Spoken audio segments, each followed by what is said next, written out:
इस विमोचन के इस 5 खंडों के रचनाकार, इसके जो लेखक, ऐसे हमारे हरियाणा इतिहास एवं संस्कृति अकादमी के निदेशक एवं इतिहासकार प्रोफेसर रघुविंदर तंवर जी। आज का यह अवसर बहुत ही एक शुभ संयोगी है कि आज अनंत चतुर्दशी का पर्व भी है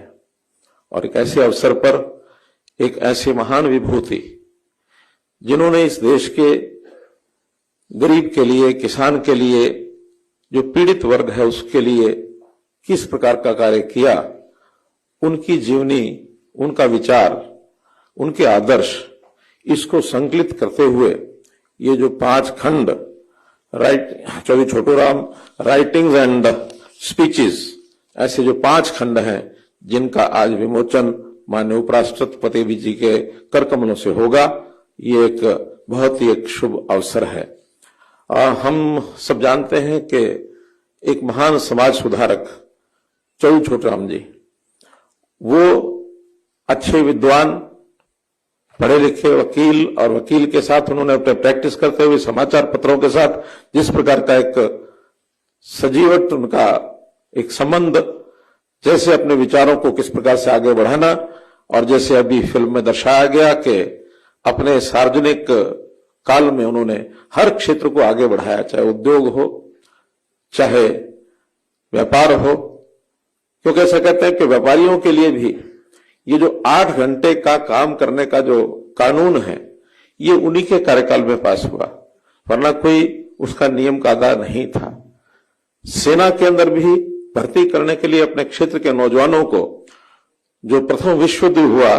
उसमें रोहतक क्षेत्र के 22,000 जवान उन्हें भर्ती कराए। यानी किस प्रकार से देश के प्रति उनके मन में एक प्यार था, प्रेम था। मिलकर के सब लोग उस समय काम करते थे, मतभिन्नता होने के बाद भी एक दूसरे का मान सम्मान करते थे। एक समय आया महात्मा गांधी जी के साथ किन्हीं विषयों को लेकर उनके मतभेद भी हुए, लेकिन फिर भी वो महात्मा गांधी जी का भी सम्मान करते थे, क्योंकि आखिर इस देश के सभी ऐसे महान व्यक्तित्व मिलकर के देश की आजादी जिसको दिलाना है तभी संभव हो पाएगी जब एक दूसरे का मान सम्मान करेंगे। मार्ग अलग अलग हो सकता है। तो ऐसे समय में किसानों की जो हालत थी वो उस समय बहुत ही इस प्रकार से अंग्रेजों के कार्यकाल के दबाव में उनको एक दयनीय जीवन व्यतीत करना पड़ रहा था। कैसे कानून बनाकर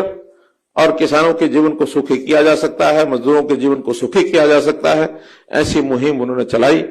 विस्तार में बहुत कुछ कहा जा सकता है, बताया जा सकता है, लेकिन आज चूंकि हमको माननीय उपराष्ट्रपति जी के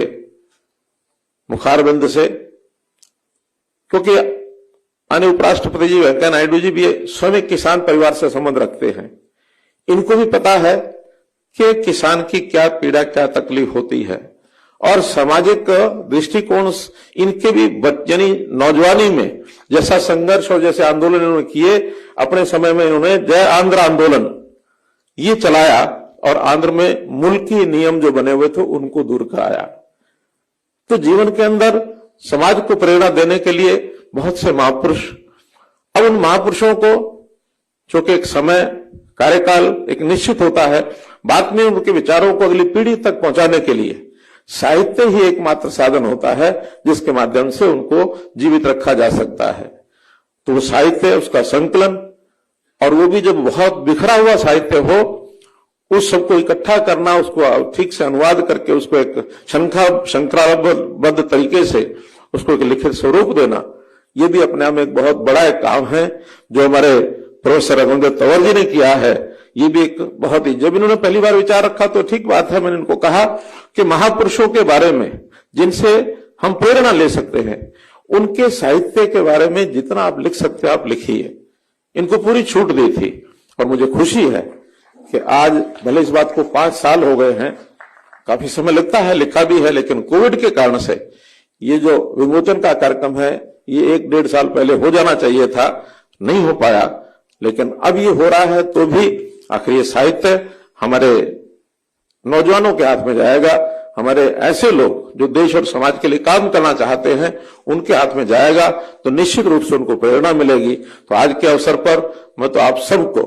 और हमारे बीच में जो भी लोग बैठे हैं सभी को बहुत बहुत शुभकामना देता हूं कि इस प्रकार का साहित्य हमारे हाथ में आएगा अवसर मिलने पर, क्योंकि समय की आवश्यकता पढ़ने के लिए भी होती है।